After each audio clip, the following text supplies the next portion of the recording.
120ನೇ ಶ್ಲೋಕ. ತಸ್ಯಾವನಿತ್ಯಚರಣೋ ತದಪಸ್ವಮೂರ್ಧ್ನಿ ಬಿಭ್ರಜ್ಜಗದ್ಗುರುತಮೋಪಿ ಸತಾಂ ಪತರ್ಹಿ ಬ್ರಹ್ಮಣ್ಯದೇವ ಇತಿ ಯದ್ಗುಣನಾಮಯುಕ್ತಂ ತಸ್ಯೇವ ಯಚ್ಚರಣಶೌಚಮಶೇಷತೀರ್ಥಂ. ತಸ್ಯ ಅವನಿತ್ಯ ಚರಣೌ ತತ್ ಅಪಃ ತ್ವಮೂರ್ಧ್ನಿ ಬಿಭ್ರತ್ ಜಗದ್ಗುರುತಮಃ ಅಪಿ ಸತಾಂ ಪತಿಃ ಹಿ ಬ್ರಹ್ಮಣ್ಯದೇವಃ ಇತಿ ಯತ್ ಗುಣನಾಮ ಯುಕ್ತಂ ತಸ್ಯ ಏವ ಯತ್ ಚರಣಶೌಚಂ ಅಶೇಷತೀರ್ಥಂ. ಇದು ಶುಕಾಚಾರ್ಯರಿಗೂ ಪರೀಕ್ಷಿತ್ ರಾಜನಿಗೂ ನಡೀತಕ್ಕಂಥ ಒಂದು ಸಂವಾದ. ಅಲ್ಲಿ ಶುಕಾಚಾರ್ಯರು ಹೇಳ್ತಕ್ಕಂಥ ಒಂದು ಮಾತು ಅಂದ್ರೆ, ತನ್ನ ಎದೆಗೆ ಒದ್ದಂತ ಭೃಗು ಋಷಿಗಳು, ಆ ಎದೆಗೆ ಒದ್ದಂತ ಭೃಗು ಋಷಿಗಳ ಪಾದಪೂಜೆಯನ್ನ ಮಾಡಿ ಆ ನೀರನ್ನ ತಾನು ಪ್ರೋಕ್ಷಣೆ ಮಾಡಿಕೊಂಡ. ಸ್ವಮೂರ್ಧ್ನಿ ಬಿಭ್ರತು, ತನ್ನ ಪಾದದ ಮೇಲೆ ಹಾಕೊಂಡ. ಹಾಗೆ ಇನ್ನೊಂದು ಪ್ರಕರಣ ಬರುತ್ತೆ. ನಾರದರು ಕೃಷ್ಣ 16,100 ಜನ ಪತ್ನಿಯರೊಟ್ಟಿಗೆ ಯಾವ ರೀತಿಯಲ್ಲಿ ಸಂಸಾರ ಮಾಡ್ತಾ ಇದ್ದಾನೆ ಎಂಬ ಕುತೂಹಲ, ಆ ಕುತೂಹಲವನ್ನು ಪರಿಹಾರ ಮಾಡಿಕೊಳ್ಳಿಕ್ಕೋಸ್ಕರವಾಗಿ ಶ್ರೀಕೃಷ್ಣನ ಸಂಸಾರ ನೋಡ್ಲಿಕ್ಕೋಸ್ಕರ ಬರ್ತಾರೆ. ಬಂದಾಗ ಮನೆಗೆ ಬಂದಿರತಕ್ಕಂತಹ ಆ ನಾರದರನ್ನ ಆಸನದಲ್ಲಿ ಕೂರಿಸಿ ಅವರಿಗೆ ಬೇಕಾಗಿರತಕ್ಕಂಥ ಉಪಚಾರಗಳನ್ನು ಮಾಡಿ ಅವರ ಪಾದ ಪ್ರಕ್ಷಾಲನೆ ಮಾಡಿ ನೀರನ್ನ ಪ್ರೋಕ್ಷಣೆ ಮಾಡ್ಕೊಳ್ತಾನಂತೆ. ಅಂತೂ ಆ ಕೃಷ್ಣ ಆ ಜ್ಞಾನಿಗಳನ್ನ ಅಷ್ಟು ಶ್ರೇಷ್ಠವಾಗಿ ಕಂಡಿದ್ದಾನೆ. ವಸ್ತುತಃ ಭಗವಂತನ ಪಾದದಿಂದ ಬಂದಿರತಕ್ಕಂಥ ಗಂಗೆ, ಭಗವಂತನ ಪಾದೋದಕ ಇದೆಯಲ್ಲ ಗಂಗೆ, ಅದು ಸಕಲ ಜಗತ್ತಿನ ಕಲ್ಮಶವನ್ನ ಪಾಪವನ್ನ ನಾಶ ಮಾಡುವಂಥದ್ದು. ಭಗವಂತನ ಪಾದೋದಕ ಅಷ್ಟು ಪವಿತ್ರವಾದದ್ದು. ಇಡೀ ಜಗತ್ತಿಗೆ ಪಾವಿತ್ರ್ಯತೆಯನ್ನು ಕೊಡತಕ್ಕಂಥದ್ದು ಭಗವಂತನ ಪಾದೋದಕ. ಅಂತಹ ಶ್ರೇಷ್ಠವಾದ ಪಾದವನ್ನು ಹೊತ್ತಿರ್ತಕ್ಕಂಥ ಭಗವಂತ ಜ್ಞಾನಿಗಳ ಪಾದೋದಕವನ್ನ ತಾನು ತನ್ನ ತಲೆಯಲ್ಲಿ ಇಟ್ಕೊಳ್ತಾನೆ. ಮಹಾತ್ಮರು ಅಂದ್ರೆ ಎಷ್ಟು ಎತ್ತರದಲ್ಲಿರತಕ್ಕಂಥವ್ರು, ಜ್ಞಾನಿಗಳು ಅಂದ್ರೆ ಎಷ್ಟು ಎತ್ತರದಲ್ಲಿರುವವರು ಎಂಬತಕ್ಕಂಥ ಅಂಶವನ್ನ ಶುಕಾಚಾರ್ಯರು ಪರೀಕ್ಷಿತ್ ರಾಜನಿಗೆ ಹೇಳ್ತಕ್ಕಂಥ ಒಂದು ಸಂದರ್ಭ. ಭಗವಂತ ಅವನು ಜಗದ್ಗುರುತರ ಅಂದ್ರೆ ಜಗತ್ತಿಗೆ ಗುರುಗಳು ಅಂತ ಯಾರಿದ್ದಾರೋ, ಜಗದ್ಗುರುಗಳಿಗೂ ಗುರುಗಳಾಗಿರ್ತಕ್ಕಂಥವನು ಭಗವಂತ. ಅವನು ಸತಾಂ ಪತಿ. ಭಗವಂತ ಜಗದ್ಗುರುತರ, ಜಗದ್ಗುರುಗಳಿಗೆಲ್ಲೂ ಗುರುವಾಗಿರ್ತಕ್ಕ, ಜಗದ್ಗುರುಗಳಿಗೆ ಗುರುವಾದವನು ಅಂದ್ರೆ ಜಗದ್ಗುರುತರ, ಜಗದ್ಗುರುಣಾಂ ಗುರು, ಈ ಅರ್ಥದಲ್ಲಿ ಜಗದ್ಗುರುತರ. ಮತ್ತವನೇನಾಗಿದ್ದಾನೆ? ಸತಾಂ ಪತಿ, ಸಜ್ಜನ ಸಮುದಾಯಕ್ಕೆ ಒಡೆಯನಾಗಿದ್ದಾನೆ. ಅಂತಹ ಭಗವಂತ ಇದ್ದಾನಲ್ಲ ಅವನು ತಸ್ಯ ಅವನಿತ್ಯ, ತಸ್ಯ ಚರಣೌ ಅವನಿತ್ಯ, ಆ ಭೃಗು ಋಷಿಗಳ, ಆ ನಾರದರ, ಆ ಭೃಗು ಋಷಿಗಳ ಚರಣೌ ಅವನಿತ್ಯ. ಚರಣೌ ಅವನಿತ್ಯ ಅಂದ್ರೆ ಚರಣವು ಅಂದ್ರೆ ಪಾದಗಳು, ಅದನ್ನ ತೊಳೆದು ಅಂತ ಅರ್ಥ. ಭೃಗು ಋಷಿಗಳ ಪಾದವನ್ನ ಅವನಿತ್ಯ ತೊಳೆದು, ತದಪಹ, ಆ ಪಾದದಿಂದ ಬಂದಂತ ನೀರು, ಅಪಹ ತತ್ ಅಪಹ, ಆ ನೀರನ್ನು, ಪಾದದಿಂದ ಬಂದಂತ ನೀರನ್ನು ಸ್ವಮೂರ್ಧ್ನಾ ಬಿಭ್ರತು, ತನ್ನ ತಲೆಯಿಂದ ಧಾರಣೆಯನ್ನ ಮಾಡಿದ್ದಾನೆ ಭಗವಂತ. ಸ್ವಮೂರ್ಧ್ನಾ ಬಿಭ್ರತು, ತಾನು ತಲೆಯಿಂದ ಧಾರಣೆ ಮಾಡಿದ್ದಾನೆ. ಅರ್ಥ ಏನು? ತಾನು ಆ ನೀರನ್ನ ಪ್ರೋಕ್ಷಣೆಯಿಂದ ಮಾಡಿಕೊಂಡಿದ್ದಾನೆ. ಆ ಭಗವಂತನ ತಸ್ಯ, ಆ ಭಗವಂತನ ಯತು ಯಾವ ಬ್ರಹ್ಮಣ್ಯ ದೇವ ಇತಿ ಗುಣನಾಮ, ದೇವರಿಗೆ ಅನೇಕ ನಾಮಗಳಲ್ವಾ, ಅದರಲ್ಲಿ ಒಂದು ಹೆಸರು ಯಾವುದು? ಬ್ರಹ್ಮಣ್ಯ ದೇವ ಅಂತ ಹೆಸರು. ಬ್ರಹ್ಮಣ್ಯ ದೇವ ಎಂಬುದಾಗ ಭಗವಂತನ ಇರತಕ್ಕಂಥ ಹೆಸರು ಅಂದ್ರೆ ಜ್ಞಾನಿಗಳ ದೇವ, ಜ್ಞಾನಿಗಳನ್ನ ಇಷ್ಟಪಡ್ತಕ್ಕಂಥ ದೇವ ಎಂಬುದಾಗಿ ಭಗವಂತನ ಒಂದು ಹೆಸರು. ಅದು ಎಂಥ ನಾಮ? ಅದು ಗುಣನಾಮ. ಗುಣಾತ್ ಲಬ್ಧಂ ನಾಮ ಅಂದ್ರೆ ಅವನಿಗೆ ನಾಮಕರಣ ಮಾಡಿದ ಹೆಸರು ಅಲ್ಲ ಅದು. ಮತ್ತೇನು? ಅವನ ಗುಣಕ್ಕೆ ಸಿಕ್ಕಿದಂತ ನಾಮ. ಕೆಲವರ ವರ್ತನೆಯನ್ನು ನೋಡಿ ಒಂದು ಹೆಸರು ಪ್ರಾಪ್ತವಾಗುತ್ತಲ್ವಾ, ಹಾಗೆ ಗುಣನಾಮ, ಅವನ ಗುಣ, ಜ್ಞಾನಿಗಳನ್ನ ಪುರಸ್ಕರಿಸುವ, ಜ್ಞಾನಿಗಳನ್ನ ಆಧರಿಸುವ ಒಂದು ಗುಣ. ಆ ಗುಣಾತ್ ಲಬ್ಧಂ ನಾಮ ಗುಣನಾಮ, ಭಗವಂತನಲ್ಲಿ ಇರತಕ್ಕಂಥ ಒಂದು ಗುಣ, ಜ್ಞಾನಿಗಳನ್ನ ಪುರಸ್ಕರಿಸ್ತಕ್ಕಂಥ ಒಂದು ಗುಣ. ಆ ಗುಣದಿಂದ ಬದ್ದಂತ ಅವನಿಗೊಂದು ಹೆಸರಿದೆ. ಏನ್ ಹೆಸರಿದೆ? ಬ್ರಹ್ಮಣ್ಯ ದೇವ ಎಂಬತಕ್ಕಂಥ ಒಂದು ಹೆಸರಿದೆ. ಅದು ಯುಕ್ತವಾಗಿರತಕ್ಕಂಥ, ಯುಕ್ತಂ, ಅದು ಸರಿಯೇ. ಸುಮ್ಮನೆ ಏನು ಕ್ಷೀರಸಾಗರ ಭಟ್ಟ ಅಂತ ಹೆಸರಿದ್ದು ಮನೆಯಲ್ಲಿ ಕುಡಿಲಿಕ್ಕೆ ಒಂದು ಲೋಟ ಹಾಲಿರೋದಿಲ್ಲ, ಸಂಪತ್ತಂತ ಹೆಸರಿದ್ದು ಒಂದು ಬಿಡಿಗಾಸ ಇರೋದಿಲ್ಲ, ಆ ತರ ಸುಮ್ಮನೆ ಹೆಸರಲ್ಲ ಅದು. ಮತ್ತೇನದು? ಯುಕ್ತಂ ನಾಮ, ಅವನ ಗುಣಕ್ಕೆ ಅನುಗುಣವಾಗಿ ಬಂದಿರತಕ್ಕಂಥ ನಾಮ, ಅದು ಯುಕ್ತವಾದದ್ದು. ಯಾಕೆ ಬ್ರಾಹ್ಮಣರನ್ನ ಅಂದ್ರೆ ಜ್ಞಾನಿಗಳನ್ನ ಅಷ್ಟು ಪೂಜ್ಯ ಭಾವನೆಯಿಂದ ಭಗವಂತ ನೋಡ್ತಾನೆ. ಆ ಭಗವಂತ ಎಂತವನು ಅಂದ್ರೆ ಯತ್ ಚರಣಂ ಅಶೇಷ ತೀರ್ಥಂ ಯತ್ ಚರಣ ಶೌಚಂ. ಯಾವ ಭಗವಂತನ ಯತ್ ಅಂದ್ರೆ ಯಾವ ಭಗವಂತನ ಚರಣ ಶೌಚ ಇದೆಯಲ್ಲ, ಚರಣ ಶೌಚ ಅಂದ್ರೆ ಚರಣ ಅಂದ್ರೆ ಪಾದ, ಅದರಿಂದ ಬಂದಿರತಕ್ಕಂಥ ಶೌಚ ಅಂದ್ರೆ ನೀರು ಅಂತ ಅರ್ಥ. ಪಾದ ಪ್ರಕ್ಷಾಳನ ಉದಕ ಅದು ಅಶೇಷ ತೀರ್ಥಂ, ಸಕಲ ತೀರ್ಥಗಳಿಗೂ ತೀರ್ಥವನ್ನ ಕೊಡ್ತಕ್ಕಂಥ ತೀರ್ಥತ್ವವನ್ನ ಪಾವಿತ್ರತೆಯನ್ನು ಉಂಟು ಮಾಡುವಂಥದ್ದು. ಯಾವುದೇ ಒಂದು ನೀರಾಗ್ಲಿ ಅಲ್ಲಿ ಭಗವಂತನ ಪಾದದ ನೀರು ಅದಕ್ಕೆ ಸೇರ್ಕೊಂಡಾಗ ತೀರ್ಥ ಆಗ್ಬಿಡತ್ತೆ. ಯಾವ ನೀರಾದರೂ ಕೂಡ ಅದು ಕೇವಲ ನೀರು ತೀರ್ಥ ಅಲ್ಲ, ಭಗವಂತನ ಪಾದ ತೊಳೆದ ನೀರು ಅದಕ್ಕೆ ಸೇರ್ತು ಅಂತ ಆದ್ರೆ ಅದು ತೀರ್ಥವಾಗ್ಬಿಡತ್ತೆ. ಅಲ್ಲಿಗೆ ಸಕಲ ತೀರ್ಥಗಳಿಗೆ ಪಾವಿತ್ರತೆಯನ್ನು ಉಂಟು ಮಾಡುವಂಥದ್ದು ಯಾವುದು? ಗಂಗೆ ಇವತ್ತು ಪರಮ ಪವಿತ್ರಳು. ಗಂಗೆ ಯಾಕೆ ಪರಮ ಪವಿತ್ರಳಾದವಳು? ಭಗವಂತನ ಪಾದೋದಕದ ಸಂಪರ್ಕದ ಕಾದದ್ದರಿಂದಾಗಿ ಗಂಗೆ ಪವಿತ್ರಳು. ಹಾಗಾಗಿ ಸಕಲ ತೀರ್ಥಗಳಿಗೆ ಪಾವಿತ್ರತೆಯನ್ನು ಉಂಟು ಮಾಡತಕ್ಕಂಥವನು ಭಗವಂತ. ಅಂತಹ ಭಗವಂತ, ಅಂತಹ ಪವಿತ್ರವಾದ ಪಾದವನ್ನು ಹೊಂದಿರತಕ್ಕಂಥ ಭಗವಂತ ಜ್ಞಾನಿಗಳ ಪಾದೋದಕವನ್ನ ತಾನು ಧಾರಣೆಯನ್ನು ಮಾಡಿದ್ದಾನೆ ಅಂದ್ರೆ ಆ ಜ್ಞಾನಿಗಳ ಒಂದು ಮಹತ್ವ ಎಷ್ಟು ದೊಡ್ಡದು ಅನ್ನೋ ಒಂದು ವಿಚಾರವನ್ನ ಶುಕಾಚಾರ್ಯರು ಇಲ್ಲಿ ಹೇಳ್ತಕ್ಕಂಥ ಒಂದು ಸಂದರ್ಭ. ಯಥಾ ಪ್ರಬಂಧೇನ ಬ್ರಾಹ್ಮಣಾನ ಭಗವತಾಪಿ ಮಾನ್ಯತಾ ಅಭಿಹಿತ. ಅಂದ್ರೆ ಇಷ್ಟೊತ್ತು ಏನ್ ಹೇಳಿದ್ರು ಅಂದ್ರೆ ಬ್ರಾಹ್ಮಣಾನ ಭಗವತಾಪಿ ಜ್ಞಾನಿಗಳ ಮತ್ತು ಭಗವಂತನ ಮಾನ್ಯತ, ಅವರಲ್ಲಿರ್ತಕ್ಕಂಥ ಪೂಜ್ಯತಾ ಎಷ್ಟು ಅನ್ನೋದನ್ನ ಹೇಳಾಯ್ತು. ಸ ನ ತತಃ ಅಪಿ ಉತ್ತಮತೆಯ, ಅದು ಏನು ತಥೋಪಿ ಉತ್ತಮತ ಹೇಳಿದ್ದೇನು? ಭಗವಂತನು ಶ್ರೇಷ್ಠ, ಜ್ಞಾನಿಗಳು ಶ್ರೇಷ್ಠ ಅನ್ನೋ ರೀತಿಯಲ್ಲಿ ಹೇಳಿದ್ದು ಹೊರತು ಜ್ಞಾನಿಗಳನ್ನ ಭಗವಂತ ತನಗಿಂತಲೂ ಉತ್ತಮ ಅನ್ನೋ ರೀತಿಯಲ್ಲಿ ನೋಡ್ತಾನೆ ಅನ್ನೋದು ಹೇಳಿಲ್ಲ. ಕಿಂತು ಗುರುಣಾ ಶ್ಲಾಘಿತಾ ಶಿಷ್ಯಾ ಲೋಕೇ ಖ್ಯಾತಿಂ ಲಭಂತಿ ಇತಿ ಭಾವೇನ ಏವ. ಮತ್ತೇನು, ಶಿಷ್ಯರನ್ನ ಗುರುಗಳು ಹೊಗಳಿದ್ರೆ ಆ ಶಿಷ್ಯನಿಗೆ ಮತ್ತೊಂದಷ್ಟು ಖ್ಯಾತಿ ಬರುತ್ತೆ ಅಂತಕ್ಕಂಥ ಅಭಿಪ್ರಾಯದಿಂದ. ಹಾಗೆ ಭಕ್ತರನ್ನ ಭಗವಂತ ಹೊಗಳುದ ಅಂತ ಆದ್ರೆ ಆ ಭಕ್ತರ ಒಂದು ಮಹತ್ವ, ಅವರಿಗೆ ಖ್ಯಾತಿ ಮತ್ತಷ್ಟು ಜಾಸ್ತಿ ಆಗತ್ತೆ ಅಂತಕ್ಕಂಥ ಅಭಿಪ್ರಾಯದಿಂದ ಹೇಳಿದ್ದು. ಕಿಂಚ ಜಗದ್ಗುರುಣಾಮಪಿ ಗುರುಣ, ಜಗತ್ತಿಗೆ ಗುರುವಾಗಿರ್ತಕ್ಕಂಥವ್ನು ಯಾರು?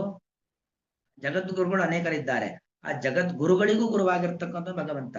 ಜಗದ್ಗುರುಣಾಂ ಅಪಿ ಗುರುಣ, ಜಗದ್ಗುರುಗಳು ಅಂತ ಅನೇಕ ಜನ ಇದ್ದಾರೆ, ಆ ಎಲ್ಲಾ ಜಗದ್ಗುರುಗಳಿಗೂ ಕೂಡ ಗುರುವಾಗಿರತಕ್ಕಂಥ ಭಗವಂತ ಸ್ವಚರಣ ತೀರ್ಥ ಸ್ಪರ್ಶ ಮಾತ್ರೇಣ, ತನ್ನ ಚರಣ ಕಾಲು ಅದರ ಕೇವಲ ಸ್ಪರ್ಶದಿಂದಾಗಿ ಅಶೇಷ ಲೋಕ ಪಾವನೇನ ಭಗವತ, ಸಕಲ ಲೋಕವನ್ನು ಪವಿತ್ರ ಮಾಡತಕ್ಕಂಥ ಭಗವಂತ ಇದ್ದಾನಲ್ಲ, ಅಂತ ಭಗವಂತನಿಂದಾಗಿ ಕ್ರಿಯಮಾಣ ಮಾಡಲ್ಪಡುವಂತಹ ಬ್ರಾಹ್ಮಣ ನಮನ ಪಾದೋದಕ ಧಾರಣಾಧಿಕಂ. ಭಗವಂತ ಬ್ರಾಹ್ಮಣನಿಗೆ ನಮಸ್ಕಾರ ಮಾಡ್ತಾನೆ, ಮನೆಗೆ ಬಂದಾಗ ಎದ್ದು ನಿಲ್ತಾನೆ, ಪಾದೋದಕವನ್ನ ಧಾರಣೆ ಮಾಡ್ಕೊಳ್ತಾನೆ. ಧಾರಣಾಧಿಕಂ ತಸ್ಯ ಬ್ರಹ್ಮಣ್ಯ ವಿಷ್ಣು ವಿಷ್ಣು ದೇವೇಶು ಇತಿ, ಬ್ರಹ್ಮಣ್ಯೋ ವಿಷ್ಣುರ್ದೇವೇಶು ಇತಿ ಗುಣಸೂಚನೇನ. ಅಂದ್ರೆ ಭಗವಂತ ಬ್ರಹ್ಮಣ್ಯ ದೇವ, ಬ್ರಹ್ಮಣ್ಯ ವಿಷ್ಣು ದೇವೇಶು, ದೇವತೆಗಳಲ್ಲಿ ಭಗವಂತ ಬ್ರಹ್ಮಣ್ಯ, ಜ್ಞಾನಿಗಳನ್ನ ಇಷ್ಟಪಡ್ತಕ್ಕಂಥ ದೇವ ಎಂಬತಕ್ಕಂಥ ಗುಣ, ಅವನಲ್ಲಿರ್ತಕ್ಕಂಥ ಗುಣವನ್ನು ಸೂಚನೆ ಮಾಡತಕ್ಕಂತಹ ಸರ್ವ ದೇವೋತ್ತಮತ್ವಮೇವ ವ್ಯನಕ್ತಿ, ಅವನು ಸರ್ವ ದೇವರಿಗಿಂತಲೂ ಕೂಡ ಉತ್ತಮ, ಅದೇ ಸರ್ವೋತ್ತಮ ಅನ್ನುವಂತಕ್ಕಂಥ ಭಾವನೆಯನ್ನು ತೋರಿಸಿಕೊಡುತ್ತದೆ. ಶ್ರೀಕೃಷ್ಣ ಕೃತಂ, ಶ್ರೀಕೃಷ್ಣ ಮಾಡಿರ್ತಕ್ಕಂತಹ ಬ್ರಾಹ್ಮಣ ಚರಣ ಅವನೇಜನ, ಅವನೇಜನ ಅಂದ್ರೆ ಬ್ರಾಹ್ಮಣರ ಚರಣ, ಬ್ರಾಹ್ಮಣರ ಕಾಲು ಅದರ ಅವನೇಜನ, ಅವನೇಜನ ಶಬ್ದಕ್ಕೆ ತೊಳೆದ ನೀರು ಅಂತ ಅರ್ಥ. ಬ್ರಾಹ್ಮಣ ಚರಣ ಅವನೇಜನ ಉದಕ ಧಾರಣಂ ದರ್ಶಯತಿ, ಆ ಉದಕವನ್ನ ಭಗವಂತ ತನ್ನ ತಲೆ ಮೇಲೆ ಧರಿಸಿದ್ದಾನೆ ಅನ್ನೋದನ್ನು ತೋರಿಸ್ಕೊಡ್ತಾ ಇದ್ದಾರೆ. ತಸ್ಯ ಯಸ್ಯ ಚರಣಯೋಹೋ ಪ್ರಕ್ಷಾಲನೋದಕಂ ಯಚ್ಚರಣ ಶೌಚಂ, ಅದಕ್ಕರ್ಥ ಯಾವ ಭಗವಂತನ ಪಾದದ ನೀರು ಅಶೇಷ ತೀರ್ಥಂ ಅಶೇಷಾಣಾಮಪಿ ಜನಾನಾಂ ಪಾವಿತ್ರ ಪ್ರದಂ, ಎಲ್ಲರನ್ನೂ ಪವಿತ್ರ ಮಾಡುವಂಥದ್ದು. ಅಶೇಷ ತೀರ್ಥಂ ಅಂದ್ರೆ ಅಶೇಷ ಜನಾನಾಂ ಪವಿತ್ರೀಕುರುವಂ, ಪವಿತ್ರ ಪ್ರದಂ ಪವಿತ್ರವನ್ನು ಉಂಟು ಮಾಡುವಂಥದ್ದು. ಸಹ ತಾದೃಶೋಪಿ ಜಗದ್ಗುರು ತಮೋಪಿ, ಭಗವಂತ ಅಂತವನು ತನ್ನ ಪಾದದ ಮೂಲಕವಾಗಿಯೇ, ಪಾದದ ನೀರಿನ ಮೂಲಕವಾಗಿಯೇ ಎಲ್ಲರನ್ನ ಪವಿತ್ರ ಮಾಡತಕ್ಕಂಥವನು. ಮತ್ತೇನಾಗಿದ್ದಾನೆ ಭಗವಂತ? ಜಗದ್ಗುರು ತಮೋಪಿ, ಜಗದ್ಗುರುಗಳಿಗೆ ಗುರುವಾಗಿದ್ದವನೇ ಭಗವಂತ. ಹಾಗಿದ್ದರೂ ಕೂಡ ಸತಾಂ ಪ್ರತಿಷ್ಠಾದಿದಾನೇನ ಪಾಲಕತ್ವಾದೇವ ತಸ್ಯ, ಎಲ್ಲಾ ಸಜ್ಜನರಿಗೂ ಕೂಡ ಪ್ರತಿಷ್ಠಾದಿದಾನೇನ, ಅವರಿಗೊಂದು ಪ್ರತಿಷ್ಠೆಯನ್ನ ಕೀರ್ತಿಯನ್ನ ಕೊಡುವಂತವನು ಭಗವಂತ. ಎಲ್ಲರ ಪಾಲಕ ಆದರೂ ಕೂಡ ಎಲ್ಲರಿಗೊಂದು ಸ್ಥಾನಮಾನವನ್ನು ಕೊಡುವನು. ತಸ್ಯ ಏಕೇನ ಕೃಷ್ಣೇನ ಕ್ರಿಯಮಾಣಂ ಅಂತ ಭಗವಂತ ಕೃಷ್ಣ ರೂಪದಿಂದ ಕ್ರಿಯಮಾಣಂ ಷೋಡಶ ಸಹಸ್ರ ಸ್ತ್ರೀಣಾಂ ಭೋಗೇನ, ತರ್ಪಣಂ ಅಂದ್ರೆ 16,000 16,000 ಸ್ತ್ರೀ ಅವರ ಜೊತೆ ಭೋಗ ಅಂದ್ರೆ ಅವರ ಜೊತೆ ಸಂಸಾರ, ಅದರಿಂದ ತರ್ಪಣಂ. ಅದರಿಂದ ಕೃಷ್ಣ ಅವರನ್ನು ಯಾವ ರೀತಿ ತರ್ಪಣ ಮಾಡ್ತಾ ಇದ್ದ, ತರ್ಪಣ ತೃಪ್ತಿಪಡಿಸೋದು, ಯಾವ ರೀತಿಯಲ್ಲಿ ತನ್ನ ಸಂಸಾರದಲ್ಲಿರ್ತಕ್ಕಂಥ ಸ್ತ್ರೀಯರನ್ನು ತೃಪ್ತಿಪಡಿಸ್ತಾ ಇದ್ದಾನೆ ಎಂಬ ವಿಚಾರವನ್ನ ದ್ರಷ್ಟು ಆಗತಸ್ಯ ನಾರದಸ್ಯ ನೋಡ್ಲಿಕ್ಕೆ ಬಂದಂತ ನಾರದರ ಚರಣ ಅವ ಚರಣವು ಅವನಿತ್ಯ, ಚರಣವು ಕಾಲುಗಳ ಚರಣಾವನಿತ್ಯ ಅಂತ ಬಿಡಿಸ್ಕೊಳ್ಬೇಕು. ಚರಣವು ಅವನಿತ್ಯ ವಾಂತಾದೇಶ ಸಂಧಿಯಾಗಿದೆ. ಚರಣವು ಅವನಿತ್ಯ ಪಾದಗಳನ್ನು ತೊಳೆದು ತದಪಹ ಆ ನಾರದರ ಪಾದವನ್ನ ತೊಳೆದಂತ ನೀರನ್ನು ಅಪಹ ಪ್ರಕ್ಷಾಲನೋದಕಂ, ತದಪಹ ಅಂದ್ರೆ ಪಾದ ಪ್ರಕ್ಷಾಲನದ ಉದಕ ನೀರನ್ನು ಸ್ವಸ್ಯ ಮೂರ್ಧ್ನಿ ತನ್ನ ತಲೆಯ ಮೇಲೆ ಬಿಭ್ರತು ಅರ್ಥ ಅಭಿಭ್ರತ್ ಬಭಾರ ಧರಿಸಿದನು. ಯತಃ ಅತಃ ಹಾಗಾಗಿ ಅವನು ಭಗವಂತ ಬ್ರಹ್ಮಣ್ಯ ದೇವ ಇತಿ ದೇವಾನಾಂ ಬ್ರಹ್ಮಾದೀನಾ ಮಧ್ಯೆ, ಬ್ರಹ್ಮಾದಿ ದೇವತೆಗಳ ಮಧ್ಯದಲ್ಲಿ ಇವನು ಬ್ರಹ್ಮಣ್ಯ ದೇವ. ಅಯಂ ಬ್ರಹ್ಮಣ್ಯ ಇತಿ ಬ್ರಹ್ಮವತ್ಸಲ, ಬ್ರಹ್ಮಣ್ಯ ಶಬ್ದಕರ್ತೇನು ಬ್ರಹ್ಮವತ್ಸಲ, ಜ್ಞಾನಿಗಳ ಮೇಲೆ ಪ್ರೀತಿಯನ್ನು ತೋರುವವನು, ಜ್ಞಾನಿಗಳನ್ನ ಪ್ರೀತಿಸುವವನು. ಇತಿ ಗುಣಪ್ರವೃತ್ತಿ ನಿಮಿತ್ತಂ ನಾಮ, ಗುಣನಾಮ ಅಂದ್ರೆ ಗುಣಪ್ರವೃತ್ತಿ ನಿಮಿತ್ತಂ, ಅವನಲ್ಲಿರ್ತಕ್ಕಂಥ ಒಂದು ಗುಣ, ಜ್ಞಾನಿಗಳನ್ನ ಆಧರಿಸುವ ಒಂದು ಗುಣ, ಆ ಗುಣದಿಂದಾಗಿ ಅವನಿಗೆ ಬಂದಿರತಕ್ಕಂಥ ಹೆಸರು ಬ್ರಹ್ಮಣ್ಯ ಅಥವಾ ಬ್ರಹ್ಮಣ್ಯ ದೇವ ಎಂತಕ್ಕಂಥ ಹೆಸರು ಭಗವಂತನಿಗೆ ಬಂದಿದೆ.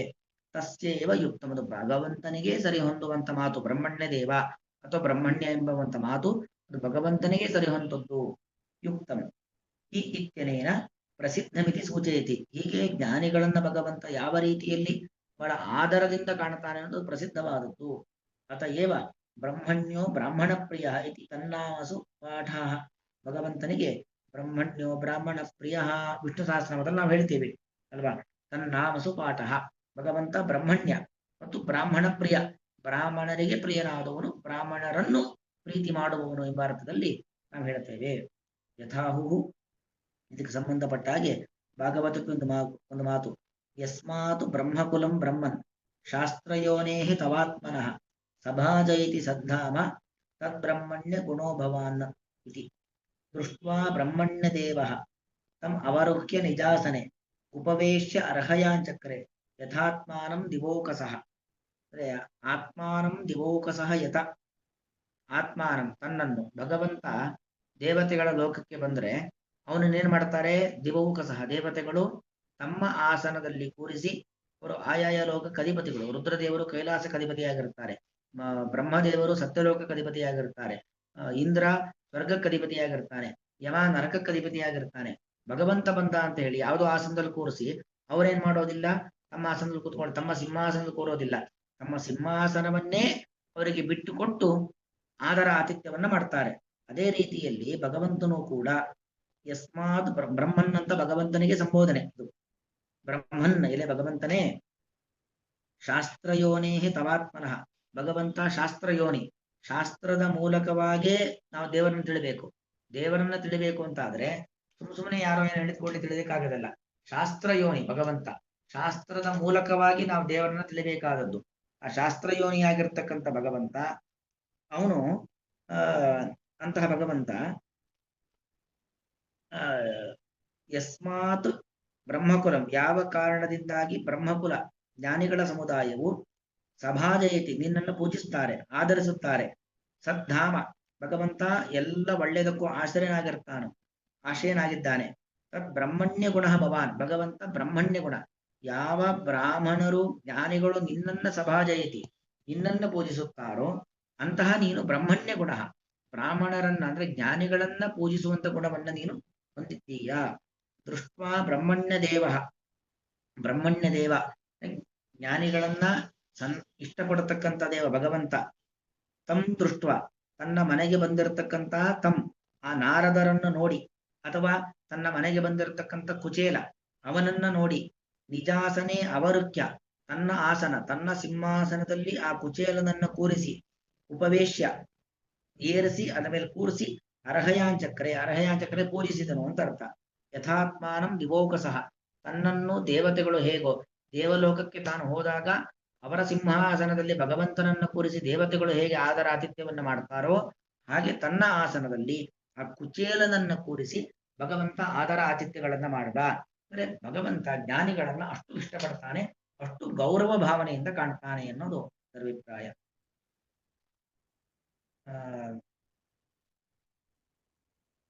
ಎಚ್ಚರಣ ಶೌಚಂ, ಯಾವ ಭಗವಂತನ ಪಾದದ ನೀರು ಅಶೇಷ ತೀರ್ಥಂ, ಎಲ್ಲರನ್ನೂ ಪವಿತ್ರವನ್ನಾಗಿ ಮಾಡುತ್ತದೋ, ಜಗದ್ಗುರುತಮಃ ಅಪಿ, ಜಗತ್ತಿಗೆ ಜಗದ್ಗುರುಗಳಿಗೂ ಗುರುವಾಗಿದ್ದರೂ ಕೂಡ ಆ ಭಗವಂತನು ಸತಾಂಪತಿ, ಸಜ್ಜನರ ಒಡೆಯನಾಗಿರ್ತಕ್ಕಂಥ ಭಗವಂತನು ತಸ್ಯ ಆ ನಾರದರ ಚರಣವು ಕಾಲುಗಳನ್ನು ಅವನಿಜ್ಯ ತೊಳೆದು ತದಪಹ ಆ ನೀರನ್ನು ಸ್ವಮೂರ್ಧ್ನಿ ತನ್ನ ತಲೆಯಲ್ಲಿ ಬಿಭ್ರತಿ ಧರಿಸಿದರಷ್ಟೇ.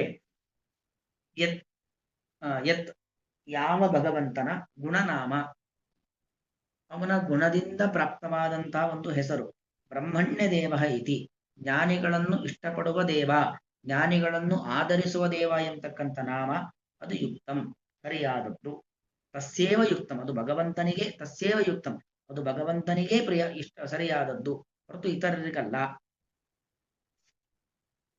ತಸ್ಯಾವನಿತ್ಯಚರಣೋ ತದಪಸ್ವಮೂರ್ಧಿ ಬಿಭ್ರಜ್ಜಗದ್ಗುರುತಮೋಪಿ ಸತಾಂಪತಿರ್ಹಿ ಬ್ರಹ್ಮಣ್ಯದೇವ ಇತಿ ಯದ್ಗುಣನಾಮಯುಕ್ತಂ ತಸ್ಯೇವ ಯಚ್ಚರಣಶೌಚಮಶೇಷತೀರ್ಥಂ. ಕೃಷ್ಣ.